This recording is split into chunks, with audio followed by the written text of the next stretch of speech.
Assalamualaikum warahmatullahi wabarakatuh. Perkenalkan, nama saya Alfa Rizky dari Universitas UIN Imam Bonjol Padang, Fakultas Syariah, Prodi Hukum Ekonomi Syariah. Nah, pada video kali ini saya akan membahas topik itu perbedaan pendapat ulama terhadap asuransi syariah. Nah, dari pengertian asuransi syariah itu ialah perjanjian tolong-menolong antar peserta untuk menghadapi risiko tertentu dengan prinsip dasar itu tabaruk, hibah, ta'awun, tolong-menolong, dan pengelolaan dana secara wakalah atau mudharabah. Nah, tujuan utama asuransi syariah ialah memberikan jaminan dan perlindungan tanpa melanggar prinsip-prinsip Islam seperti riba, gharar, dan misir. Nah, di sini ada dua pendapat ulama mengenai asuransi syariah. Yang pertama itu pendapat ulama yang mengharamkan asuransi syariah. Dari beberapa ulama menolak keabsahan asuransi bahkan asuransi syariah dengan alasan bahwa akad dan sistem masih memiliki unsur yang dilarang dalam Islam. Yang pertama itu Syekh Muhammad Al-Ghazali. Nah, di sini itu menganggap asuransi syariah itu mengandung riba karena ada bunga saat pengembalian preminya. Nah, di sini juga ia menyerupakan bahwasanya asuransi itu mirip dengan judi atau lotre karena di sini ada keuntungan sepihak berdasarkan kemungkinan. Yang kedua itu Syekh Yusuf Al-Qaradawi. Di sini yaitu menilai bahwasanya asuransi konvensional bertentangan dengan keadilan dikarenakan premi hangus jika tidak terjadinya klaim. Itu menurutnya bahwasanya asuransi ini itu mengandung gharar, ketidakpastian.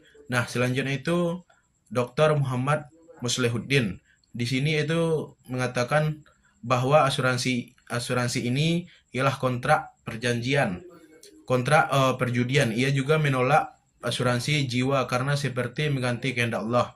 Nah, selanjutnya itu Ibnu Abidin. Ibnu Abidin ini ialah dari kalangan mazhab Hanafi. Dalam karya klasiknya, beliau menganggap pengembalian kompensasi dari asuransi tidak sah dikarenakan termasuk iltizam ma'alam yalzam, yaitu yang mewajibkan sesuatu yang tidak wajib menurut syariah.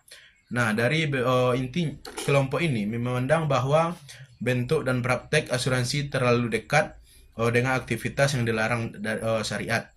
Nah, selanjutnya itu ulama yang membolehkan asuransi syariah.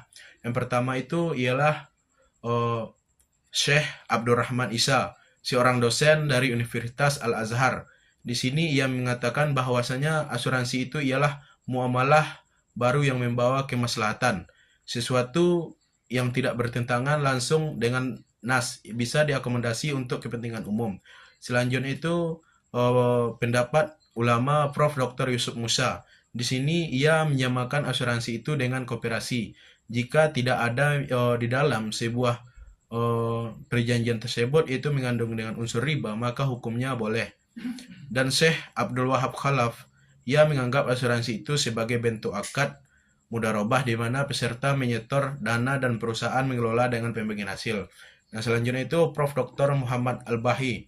Ia menegaskan bahwasanya asuransi ialah bentuk tolong-menolong yang diperbolehkan, tidak mengurangi tawakal, justru bentuk ikhtiar untuk mengelola resiko. Nah, selanjutnya itu DSN MUI Majma' Fikih. Ia membolehkan asuransi syariah dengan syarat itu bebas dari riba, akadnya jelas dan dikelola secara syariah. Nah, dari beberapa pendapat ulama tersebut, asuransi syariah bisa menjadi solusi ekonomi umat asalkan mekanismenya benar sesuai dengan syariat Islam. Nah, dari kesimpulan video saya ini yaitu asuransi syariah itu dibolehkan oleh mayoritas ulama kontemporer asalkan memenuhi syarat, yaitu menggunakan akad yang sah seperti tabaruk atau wakalah, bebas dari riba, gharar, dan mesir. Perbedaan pendapat ini merupakan bagian dari dinamika fikih Islam. Assalamualaikum